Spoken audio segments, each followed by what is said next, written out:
Uma mulher que passou por cirurgia para a retirada de tumor de mama foi impedida de tomar posse e trabalhar como servidora pública. Mas o TRF da Primeira Região reverteu essa situação. E o tribunal determinou a reintegração imediata de imóvel funcional ocupado de forma irregular pela viúva de ex-servidor público. A gestão processual também está em pauta no TRF1, que acaba de criar uma unidade exclusivamente para melhorar a tramitação de processos. O Inteiro Teor resume decisões e temas que estão em evidência na Justiça Federal da Primeira Região. Acompanhe a partir de agora.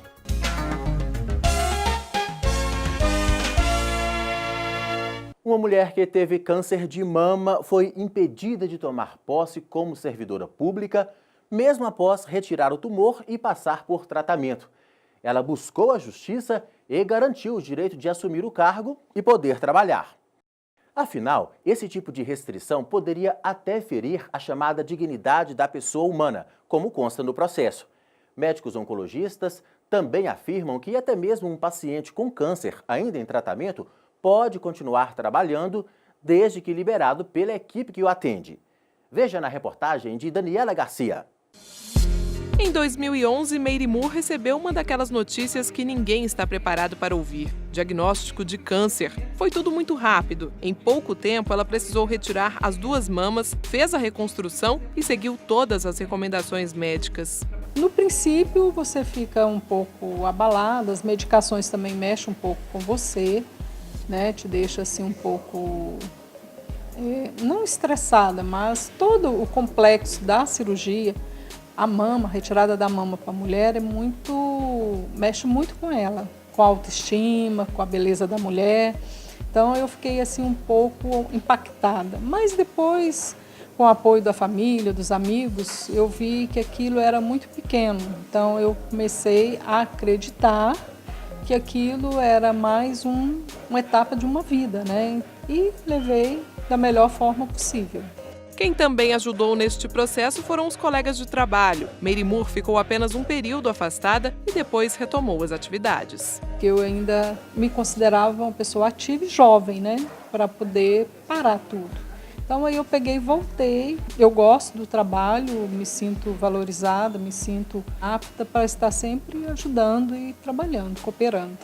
Segundo este médico oncologista, o trabalho realmente pode até ajudar nos casos dos pacientes com câncer. A gente recomenda ao paciente, se ele puder, ele continue a frequentar o ambiente de trabalho. O que a gente vê é que as mulheres, de uma forma geral, elas são muito solidárias, então elas se apoiam, então o trabalho é uma terapia. Ele esclarece ainda que atualmente mais de 80% dos casos de câncer de mama são curados. A maior parte chega com a doença localizada na mama. Assim, o diagnóstico está sendo cada vez mais precoce. Tanto que a estatística de cura de pacientes que chegam no consultório com câncer de mama está passando de 80% dos casos com cura. Mesmo assim, uma mulher que teve câncer e passou por cirurgia para a retirada da mama precisou recorrer à justiça para garantir a posse após ser aprovada no concurso público do Tribunal Regional do Trabalho da 8ª Região. Ela foi considerada incapaz por causa do alto risco de reaparecimento do tumor. Em primeira instância, a Justiça Federal do DF anulou a decisão da Junta Médica, reconhecendo a capacidade da mulher para o trabalho. A União recorreu ao TRF da Primeira Região. O que a administração fez foi seguir as normas do edital, e da legislação estatutária que determina que o candidato seja submetido a uma perícia. E em se detectando alguma daquelas doenças, daquelas patologias que impedem o exercício, a administração não tem espaço, não tem poder para atuar fora do que está previsto em lei. Está completamente adstrita à legislação que rege o estatuto, que no caso é o Estatuto dos Servidores.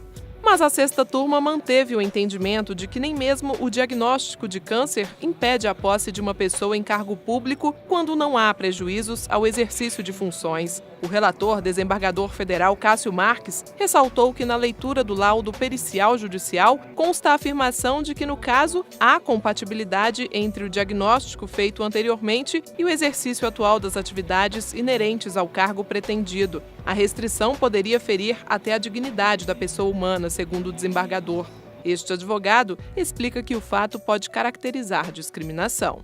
O candidato ele não pode ser restringido à posse e à nomeação ao cargo em virtude simplesmente por ter uma doença tal como a do câncer. Vai ter que ter um parecer da junta médica apontando que aquela pessoa não teria aptidão física ou mental para o desempenho da atividade. O próprio empregado ou o servidor público que ele tem câncer, esse fato por si só não lhe dá o direito de, por exemplo, alcançar a aposentadoria. Vai depender realmente da sua aptidão física ou não para aquela função da qual ele foi nomeado.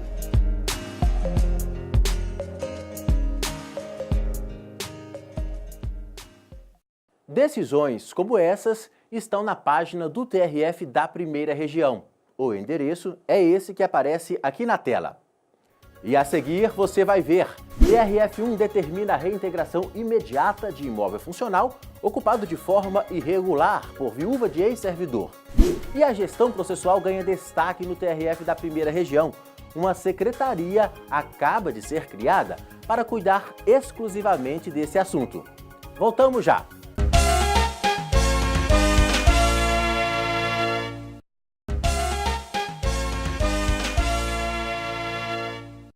O TRF da Primeira Região determinou a reintegração imediata de imóvel funcional ocupado de forma irregular por viúva de ex-servidor. Imóveis funcionais são aqueles destinados a servidores públicos de acordo com os cargos que ocupam e com os requisitos da lei.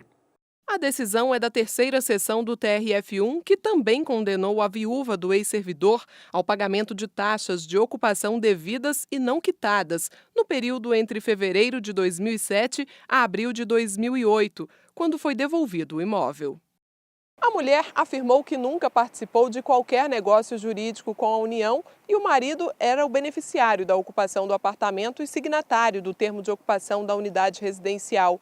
Ao analisar o caso, a terceira sessão do tribunal entendeu como legítima a pretensão da União quanto ao pagamento das taxas.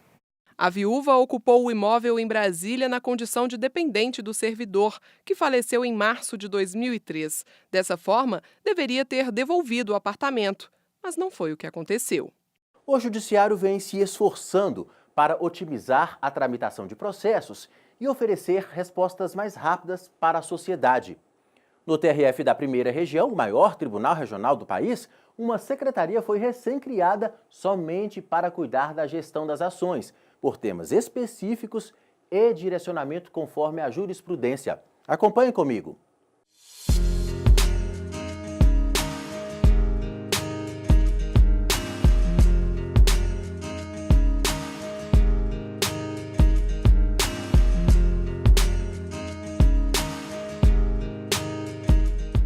A nova secretaria, que foi instalada neste prédio do complexo do TRF1 em Brasília, vai trabalhar por uma melhor eficiência na tramitação de processos no tribunal. Equipes foram criadas para analisar as ações por temas, organizá-las e aplicar os encaminhamentos necessários para que assuntos repetidos, que já possuem uma tese discutida e aprovada, não permaneçam meses sem solução.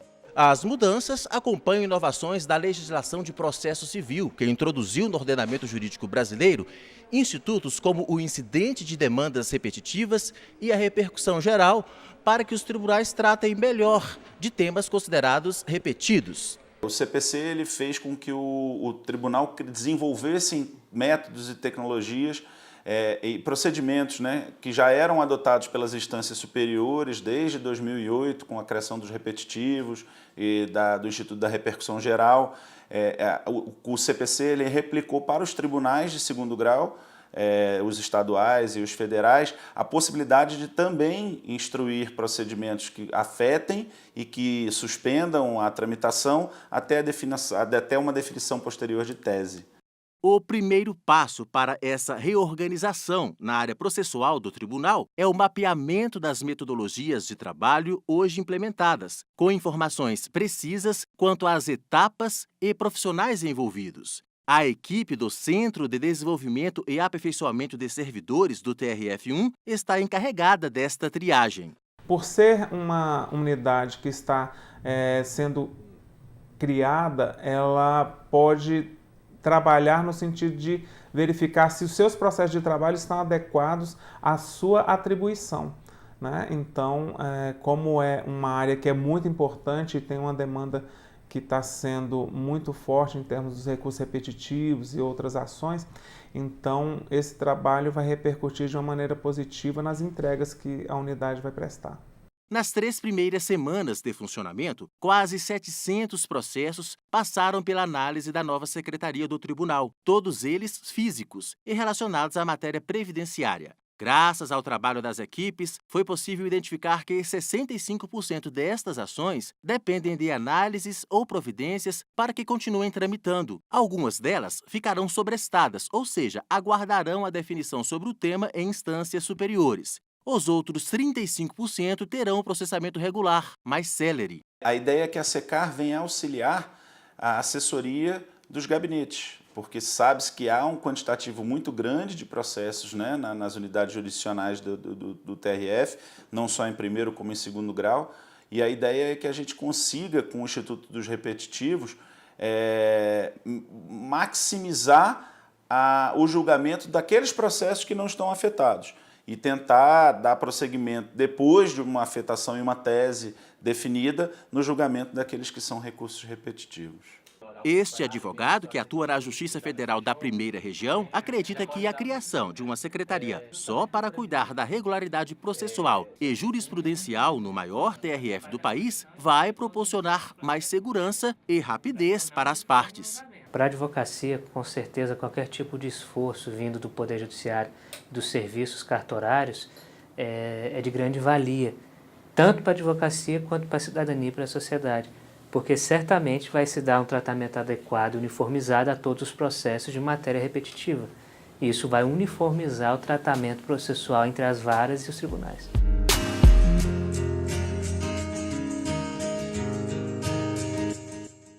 Eu Inteiro Teor termina aqui. Não se esqueça, você pode acompanhar as reportagens do programa e outras notícias do TRF da Primeira Região também no nosso portal e no YouTube. E estamos também no Facebook e no Instagram. A gente se encontra novamente no próximo programa. Até lá!